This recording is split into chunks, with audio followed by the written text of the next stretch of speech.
We welcome our guests today. We have Richard Zimmerman, who's a sustainability investment expert, Allie, Valenti, who's the manager of ESG at Stanley Black & Decker, and Alvaro Ortega, who's the CFO at Vineyard. I just wanted to welcome you all here today. I know that there is a lot of other stuff going on, like President Biden's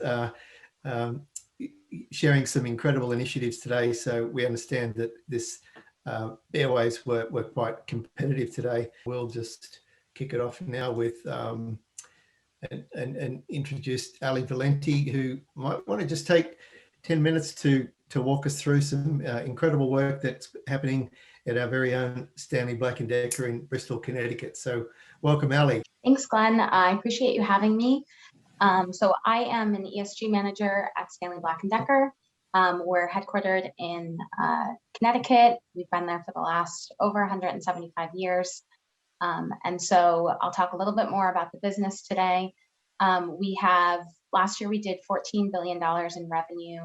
We're a global industrial company. We have three major business units. The first is industrial, and that's everything from engineered fastening to infrastructure solutions. We also have a security business, and so we do some high-tech automatic doors, as well as some healthcare solutions. And we also have a global tools and storage business, which is probably where most of you know us from. We have every name from DeWalt, Stanley, Black & Decker. So I'm here today, of course, to talk about our corporate social responsibility strategy. So this is just an overview of our strategy. It starts off with our mission, which is to inspire makers and innovators to create a more sustainable world. And so this came from our purpose statement. So we probably back in like 2017, we excavated our purpose and we looked at our history and we said, okay, what is the purpose of Stanley Black & Decker? And we found that the purpose was we are for those who make the world. And so after we did that process, we also completed a materiality assessment, and we worked with a firm, Sustainability, out of New York City, and we came up with our CSR strategy, which is what you're seeing now. And so there are three pillars of our CSR strategy: empower makers, innovating with purpose, and creating a more sustainable world. And today we're going to be focusing on the create a more sustainable world portion of the strategy. So, and all of these areas have stretching ambitions out to 2030. So we have goals looking out to 2030, and we aligned with the UN 2030 Sustainable Development Goals. And we have specific priorities as well. And so these priorities are what are helping us to guide decisions on where we put our time, our resources, and energies of our team. So empowering makers is all about enabling people to thrive in a changing world. And the focus areas include preparing employees and communities for innovations in the industry landscape. It's about developing vocational skills to support the workforce of the future. Innovate with purpose is all about innovating our products to improve people's lives. And so focus areas there include creating products to serve societal needs and improving the life cycle impacts of all of our products. And then create a more sustainable world is all about improving our environmental impacts across our operations. And so that includes becoming carbon positive, which I'll talk more about in a minute. We have a goal to sustainably use water. So we're setting context-based water targets, as well as a goal to be zero waste to landfill for all of our operations by 2030. Then we also have some other foundational issues, which continue to be an important basis for excellence in CSR. And some of those are diversity, human rights, green building, and product safety. So this is a little bit more about create a sustainable world. Again, carbon positive operations. So the nomenclature can be a little bit tricky for folks because I know, now we have net zero, we have carbon negative. So our definition of carbon positive, we set in 2018, we set a science-based target to eliminate our carbon emissions from our scope 1 and our scope 2. And So that's just our operations, right? So completely decarbonize our operations by 2030. And then in addition to that, we tacked on, that would be kind of like the carbon neutral.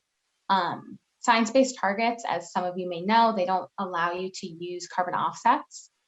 So we knew we wanted to go a little bit beyond that. And so the carbon positive portion of it is to either use offsets, invest in carbon sequestration, somehow sink more carbon than our operations produce. And in addition to all of this, we do have a scope 3 goal, which is part of a science-based target. And that is by 2025, 2/3 of our supply chain by spend will develop science-based scope 1 and scope 2 targets. And then by 2030, we'll reduce our absolute scope 3 emissions by 35% compared to a 2017 baseline. And then the other categories, sustainable water use and zero waste to landfill, we already briefly talked about. And so now this slide is all about governance, right? Because how are we going to get these ambitious goals if we don't have the proper governance behind it? So we have various levels of oversight across the company, starting with our CSR Executive Steering Committee. And this is made up of senior leadership, and their job is to oversee the delivery of our CSR strategy throughout the entire organization. And reporting into them is the Business Unit Steering Committee. And so that's made up of business presidents and functional leads. And they're responsible for overseeing the delivery of the CSR strategy, but within the business units themselves. And reporting into both of those committees, we have 3 larger teams for each of the 3 pillars. So those teams are made up of CSR advisors, which is my role. So we're subject matter experts, and we're advising the business on how to best implement the CSR strategy, as well as folks within the businesses. And it's their job to actually make the changes on the ground level, and implement the strategy. And in addition to all of this, we have an external advisory panel. And so this is an external panel made up of expert stakeholders. They're from academia, from NGOs, even other leading sustainability companies. They're customers, they're from consultancies. And so these folks advise us on our CSR strategy, and they give us feedback. They make sure that we're, up to date on trends, and that we're really going in the right direction. So this slide, there's a lot going on here. This is really a deep dive into our carbon positive strategy. And if you look at kind of like the middle of the slide where there's the 5 gray boxes, those are the 4 levers that we're going to use to help us get to carbon positive by 2030. And so the first one has to do with sourcing renewable energy. So right now we're working with our internal stakeholders as part of our supply chain management team, our treasury, finance, risk, and we are looking to invest in a virtual power purchase agreement to source renewable energy. So we're working with Schneider Electric to help us go out to RFP and work with developers to sign on to a VPPA. And that's really important to us because a VPPA ensures that you have additionality. So, we don't want to just be purchasing credits, although that is part of the strategy, but we really want to have that impact on the grid. So that's the first lever that we're going to use. And the second one are those credits that I just mentioned, the energy attribute certificates, EACs. That's kind of like the global term for EACs, for RECs. And so we use these to kind of like cap off at the end of the year. So that's more of like a flexible, we purchase RECs when we find out that we didn't source enough renewable energy for the year. We didn't get enough RECs from our VPPA. We also source renewable energy. Our sites have like site-specific contracts with utility providers. And so if we don't have enough there, we'll look to EACs or RECs. And starting off, we're relying heavily on RECs. we did like 100% of our US electricity load through RECs last year. But as we move on, we want to start to decrease that and make some more impactful investments in the space. And the next lever that we're going to pull is greening our service fleet vehicles. So we have around 3,500 vehicles globally. And so those are, our service technicians that are going out to fix automatic doors. So all of those vehicles right now are not electric. So we're starting mostly with Europe to do pilots of EVs for those types of vehicles, as well as looking at hybrids. So that's all part of scope 1. That's part of our science-based target. We're going to need to eliminate those emissions, and we're going to have to figure out how to do that. And the next lever is on-site renewable generation and use. So we've invested in on-site renewable energy projects probably for the last, I've been with the company for 7 years. I would say at least the last 5 years. And so they're all over the globe. We have projects in South Carolina. We have projects in Massachusetts, India, China. So we'll continue to work on that and create more on-site renewable energy generation. And finally, the last one is on reduction and conversion on site. And so we've always been driving for efficiencies within our operations, mostly from like a cost savings perspective. But now we need to actually look at our scope 1 emissions, and where we have natural gas or anything like that on site, we're going to need to either switch to electricity so that we can source 100% renewable electricity, look at biofuels. So we're going to kind of have to get creative with that. And so that's kind of more looking out towards 2030, a strategy that we're going to use. So this is what we're thinking about in terms of reducing our emissions over time and what that's going to look like in terms of which of the levers that we push. And so we're thinking, now we're using a lot of EACs. As we get closer to 2030, we're hoping the technology will get there for EVs so we can reduce some of those tailpipe emissions, as well as the scope 1 electrification. Hopefully that'll become a little bit more cost efficient, or biofuels, they'll become more universally available. So that's just kind of that trajectory. And then the last slide is just kind of a fun slide showing a bunch of different initiatives that we're doing within the organization. You could see a large scale solar project here that's out of our plant in Suzhou, China. When people used to be able to gather, everyone kind of coming together for sustainability at that plant. We're part of Manufacture 2030, and that's it's a site where you can share best practices. So these are just some of the more fun things that we're doing as a company. So wow, you covered a lot of ground there, Allie, in such a short time. We're very grateful for bringing it down into 10 minutes. That was a very concise deck, and we thank you. And we will be exploring more of your themes in a future podcast, so stay tuned for them. At this point, I want to introduce Alvaro Ortega, who's come to us from Vineyard Wind. Welcome, Alvaro, to the stage. Thank you, Glenn. Hi, everyone, and thank you for having me today on a very important day, like it's Earth Day, right? And like we mentioned right before our panel here in a smaller group, the importance of the big commitments that the current administration is doing in terms of climate change targets.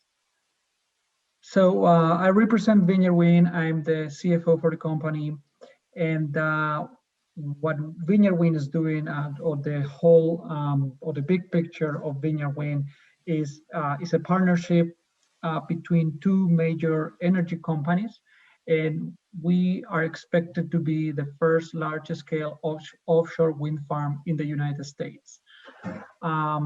Until now, despite big efforts to bring offshore wind to the US and deploy massive infrastructure turbines off the coast, particularly now on the East Coast, to be able to bring green power to shore. It has been a very slow process in the US, whereas other countries, particularly in Europe, the Northern Sea, Baltic Sea, and also in Asia, have already reached like hundreds of megawatts already installed. And right now, we only have 5 turbines in the water in the US, located in Block Island, it's part of Rhode Island. Those were installed, I think, 5 years ago, right? And since then, no other turbine has been placed.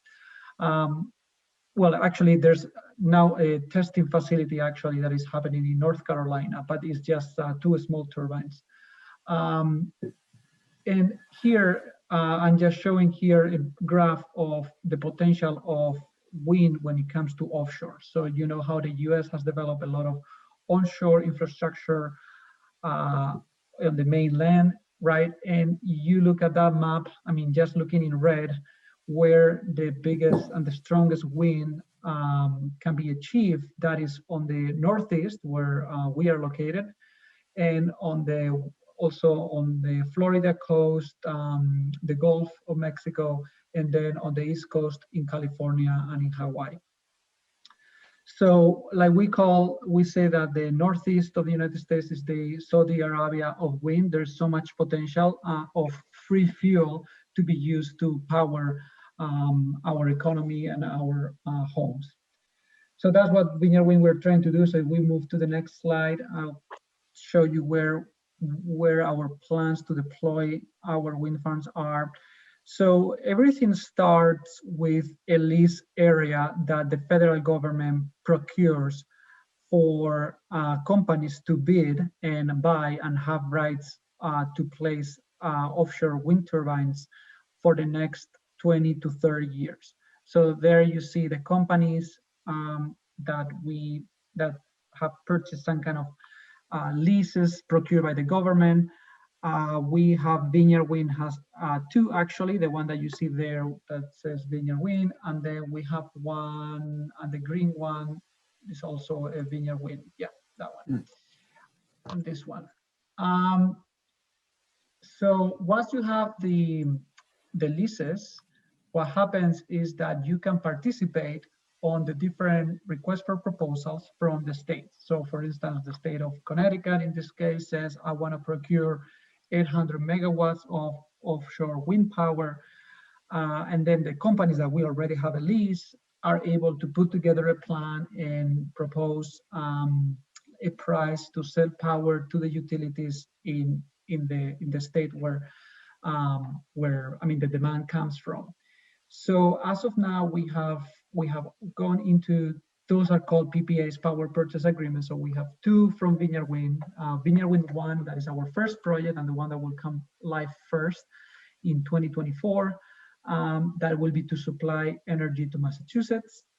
And then Park City Wind that was awarded in 2019 from the state of Connecticut, and that will supply power to the state of Connecticut, but interconnecting in Massachusetts. So we will interconnect between Martha's Vineyard and Nantucket. That's where the cable will be, and interconnecting to Massachusetts, Cape Cod, and we will bring the power, in the case of Vineyard Wind 1, to Massachusetts, in the case of Park City Wind down to Connecticut. So if we move to the next slide, and just to give you an idea, 800 megawatts can power around almost 500,000 homes. So the process is a long process to get the project done, and we're still in the process. The first thing, as I mentioned, is to have a lease. Then once the lease is granted, try to draw here, right? So, so there's the auction that I mentioned. Once the list is drafted, we can submit what we call a plan, and then BOEM, that is the Bureau of Oceanic Energy Management, that is a federal agency that depends from the Department of the Interior, reviews and approves the first draft, let's put it that way. Then we submit what is the construction and operation plans. And then once we submit these construction operation plans that has all the information about the wind farm construction, including also our environmental mitigation efforts, the BOEM goes through a technical and environmental review, opens also a period for comments for the public to comment, which we already went through, and then hopefully BOEM approves the construction and operations plan. So that's where we are right now. Our project, unfortunately, has suffered multiple delays due to delays from the federal government, and we're expecting our permit in the month of May right now. Especially it's being more expedited, let's put it that way, or is moving faster with the new administration, given the interest also, and all the different environmental studies that have been done, multiple of them. So we are in this process right now where we are about to receive this permit from the federal government, fingers crossed, next month. And then the plan is to begin construction right after. So this is just an idea of the technology that we use in this kind of structures. I like this slide because it shows how tall the structures are, right? So each turbine can provide up to almost 14 megawatts, which is an enormous, just to give you an idea, any of the onshore turbines can be, the old ones, depending on the new ones, but 2-3 megawatts, right? So we're talking here about massive infrastructures, and as you can compare that with the Empire State, like very, very high. So it requires a massive deployment of vessels, infrastructure in ports, engineering related. We're bringing many of the components from Europe directly to site without even touching US mainland, right? So the vessels come directly with the components, and the construction begins on site with very specific boats and vessels that anchor to the bottom of the ocean, are able to hammer these structures that are composed of two parts here. This is what we call the monopiles, that are the foundations that get hammered into the bottom of the ocean, and then the turbine itself that is mounted on top. All this, of course, meeting all the environmental requirements. We have restrictions about what time of the year we can have this construction, what times of the day, depending on the migration of the whales, and complying with fishing requirements. So it's very well assessed, and of course, as part of the BOEM and the federal approval, right, the environmental mitigation and concerns have been addressed. So moving to just talking a little bit about Connecticut. As I mentioned, this is our second project. The first project is the one that will be providing power to Massachusetts. The second project is the one that, the first project will be located in this area. The second project, that is called Park City Wind, in honoring Bridgeport, Connecticut as our base, that is known as Park City. Will be providing power to Massachusetts, to Connecticut, interconnecting in Massachusetts.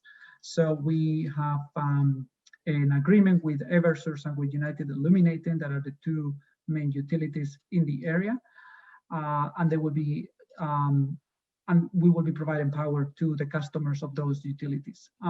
Is expected to be able to provide power for 400,000 homes, and also the idea is to have Bridgeport, as I mentioned, as our center. And there are big commitments with the Bridgeport community in terms of jobs creation, kind of like bringing back the area that has been economically depressed during the construction and operations. So we move to the last slide.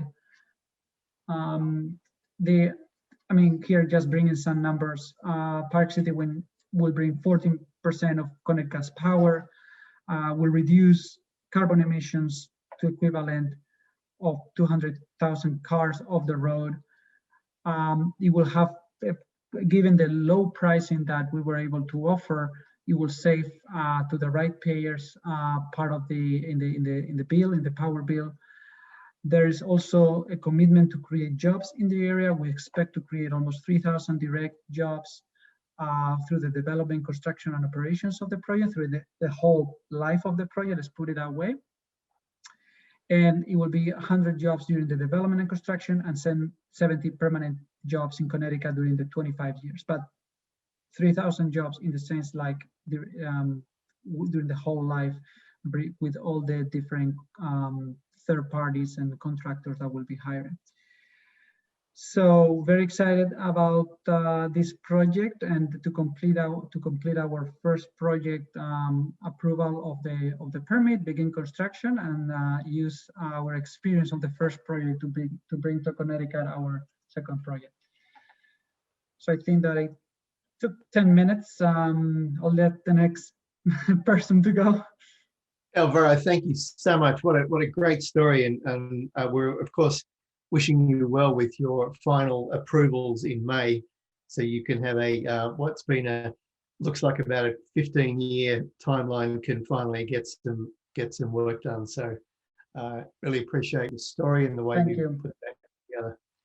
So now I'd like to introduce our last guest, Richard Zimmerman, who's a sustainable investment expert, and he's going to tell us a little bit about the investment side. And so welcome, Richard. It's all yours. So thanks so much. This is exciting.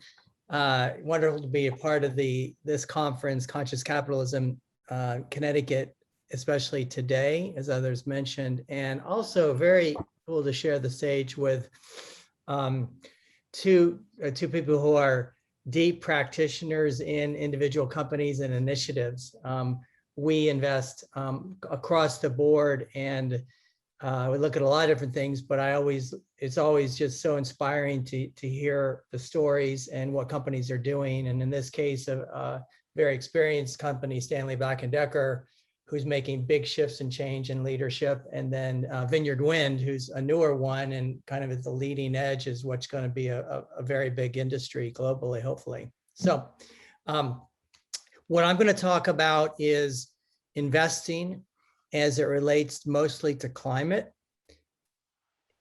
And I'm going to go through this fairly quickly, but what I try to do on the families I work with, and I'll explain that in a second, but really talk about three big things, which is what are the major influences of climate, and should I consider or incorporate any kind of climate aware investing in my strategy?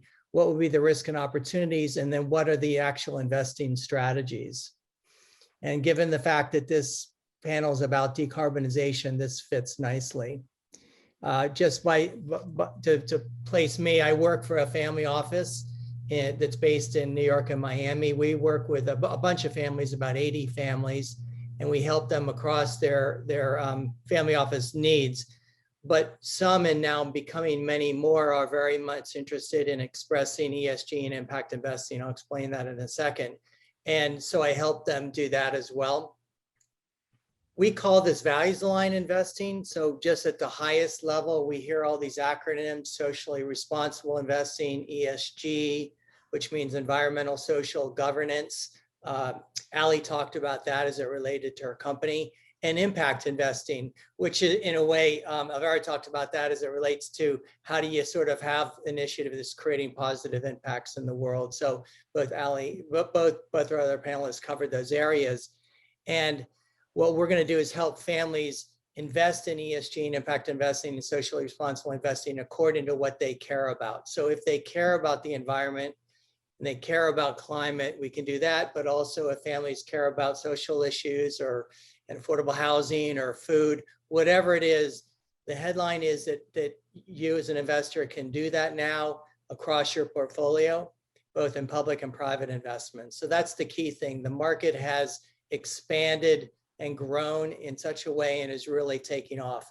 The other thing I'll say is I'm speaking from myself and my firm. This is not advice for you all specifically. So look at it more as education and talk to your individual advisors and do your own work, obviously, for what fits you.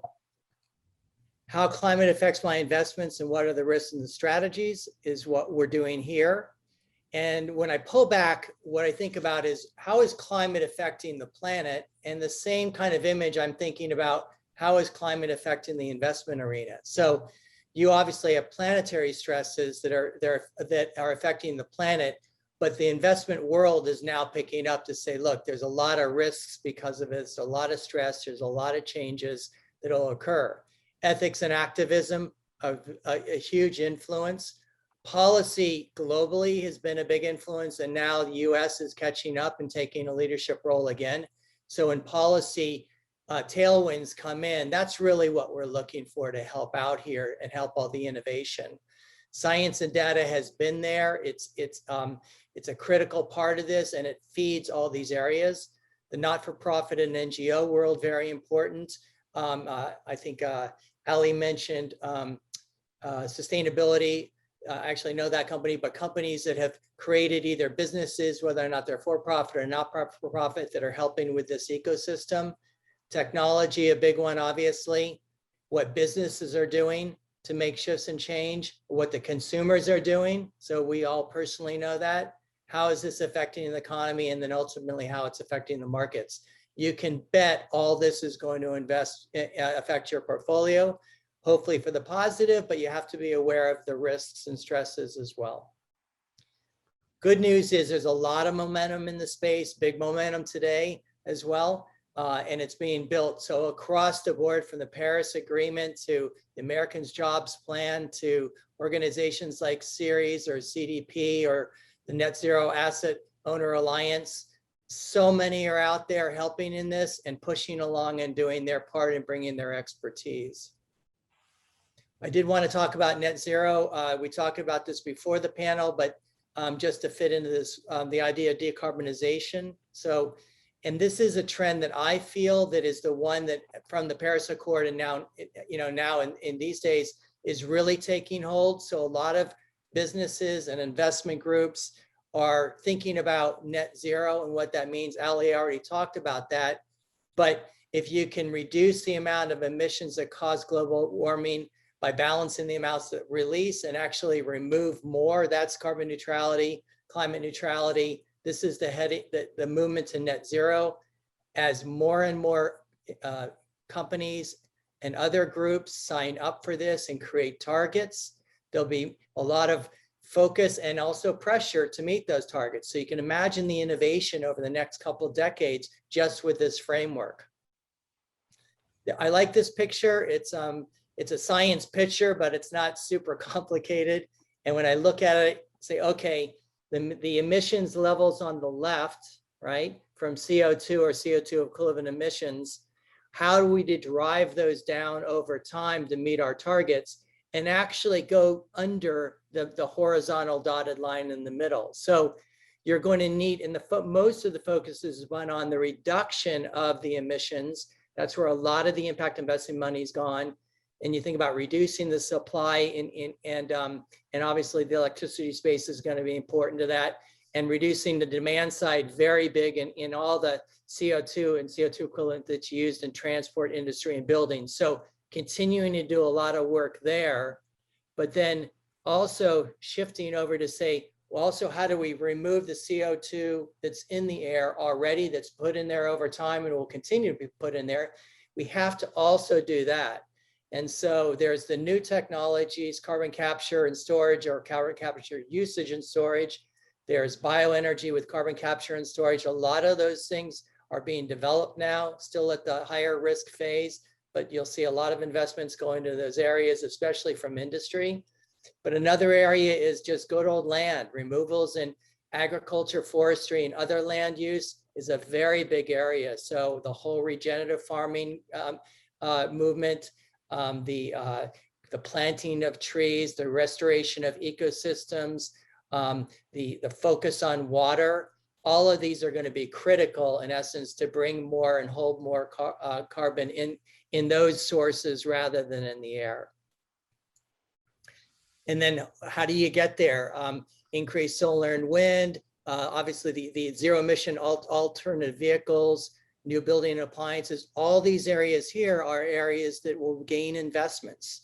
So keep your eye on it. A number of them had already big moves, but the next couple of decades, you can say, well, where's the capital going to go?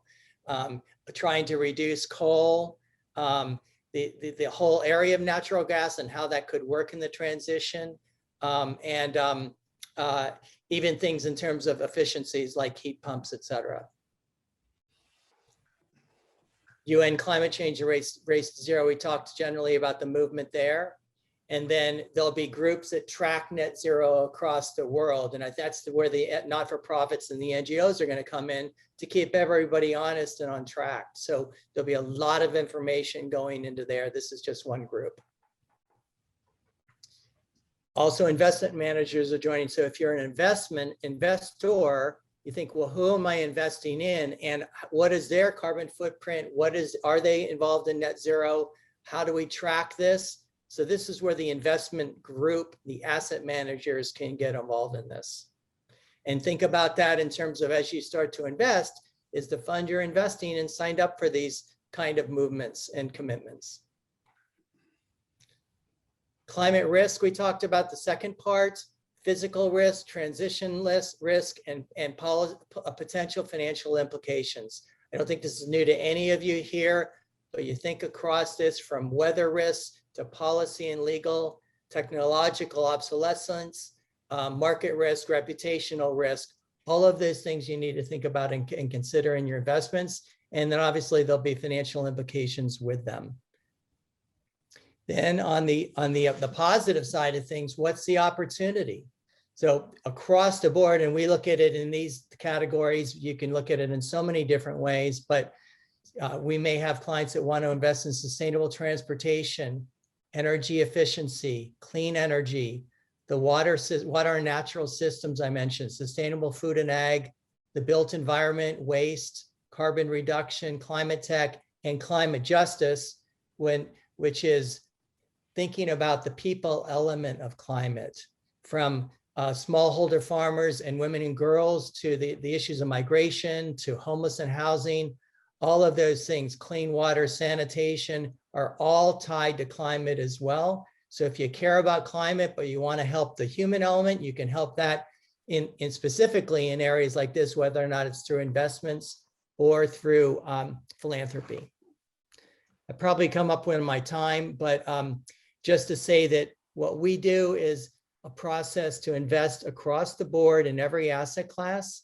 And we do it in a way which is very aligned with how traditional investment goes, because it's important to work within your frameworks. So we do an assessment of the family and what they care about and where they want to invest. In this case, if it's climate, we really try to determine what's the issue, what do they care about, how much do they want to do, what are their feelings about risk. Then we create an investment policy around that, which will include traditional goals and objectives and areas of risk tolerance, and also integrate climate aware factors. We'll then diagnose a portfolio for across your investments. How are they now in terms of ESG ratings? How are they now in terms of carbon intensity? And then we'll look to construct a portfolio and add names. In our case, we work mostly with fund managers rather than direct companies, but in some cases with directs. But you can do that in mutual funds or single managed accounts and other types of vehicles. How do you design a portfolio that will have ESG and in our case here, climate aware strategies built within, and then the review and reporting. This is sound investment strategy. And we would advise our clients to look at this and then invest to the point that makes sense, working with, obviously us and any other advisors. I think I'll stop there, Glenn. We have actual cases where I work with families on a climate aware mandate where we're looking to lower carbon risk in the portfolio, decrease the carbon footprint, look for good ESG managers, whether or not they're in climate or just good corporate citizens, and then move into solutions at a certain percent of the core portfolio, depending on the client's risk tolerance. So that could be in energy, new energy, water, renewables, battery, etc. And I'll leave the final one, which is my main tenets, which is educate yourself. So this is conscious capitalism. Consciousness is critical in this. Key part of consciousness is awareness. So really become educated in this and become savvy about it in terms of climate aware. Build a team of people around you so you grow with them and you learn. Institute sound portfolio management, and then institute a long-term game plan. That's what I've got. Thank you so much. Wow. Thanks, Richard. Very impressive. There's a lot in that. There's when we were talking to Alvaro, he's saying that, you know, the investment stage was 20 years ago with his works and his projects. So it's got a very long tail, and I think your presentation just underlined that. We would just like to open up for questions, and Eleanor, I don't know if you have anything that's come up that's particularly on your radar. What do you think? Sure do. Question came in for Allie. What changes in scope and support have you seen at the company from 7 years ago to today? Yeah, so the company in terms of CSR has changed pretty drastically in the last 7 years. I joined in 2014, and in 2016, we had a change in CEO leadership.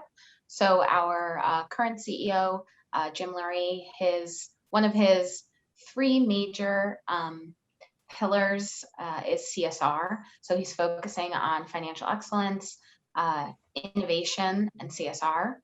So it's something that's really important to him. So as soon as he joined in 2016, we saw a huge change in focus on CSR. And my team itself has changed. We previously were corporate EH&S, environmental health and safety. So we were focused mostly on operations in the plant, day-to-day, health and safety, environmental regulation.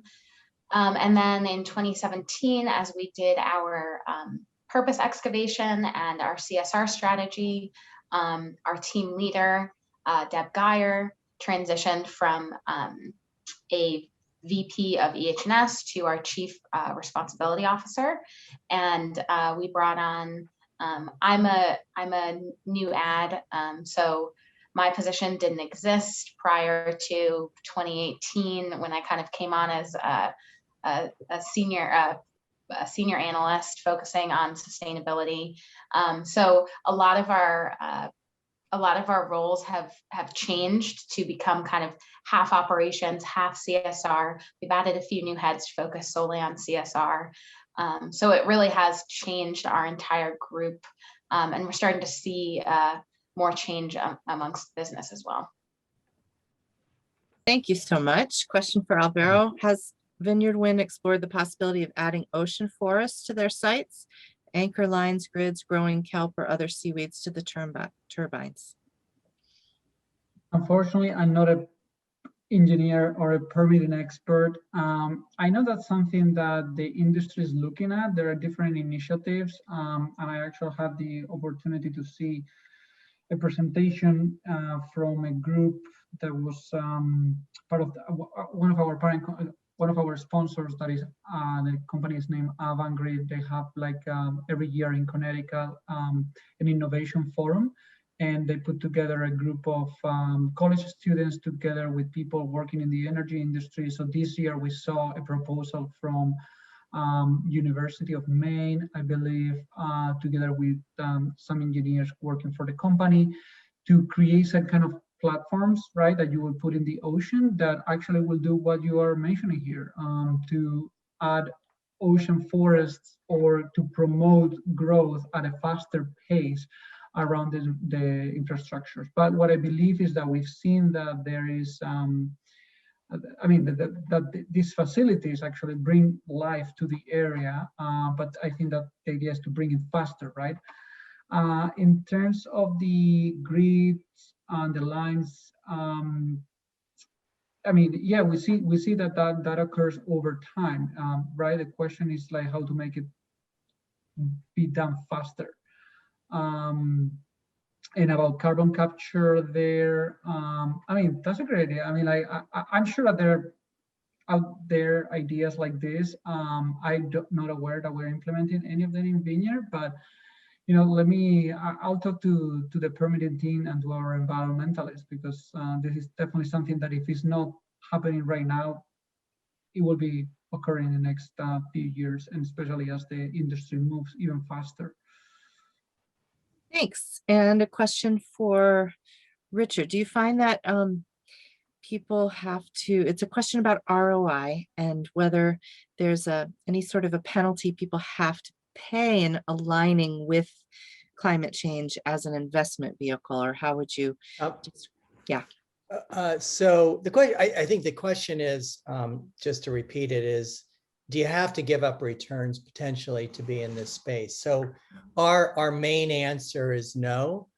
And there's a lot of statistics now that are saying that over the years, and I'll go higher level, which is the ESG investments, that ESG has done as well, and I think in cases better than traditional investing. So there was an argument 10 or 15 years ago, but there's a lot of data now that this is a good place to be. Just intuitively, I would rather be with managers that are and companies that are forward thinking, that are making this a critical part of what they're doing. And I just think they'll be more innovative and future forward anyways, but I think there are a lot of statistics to back it up.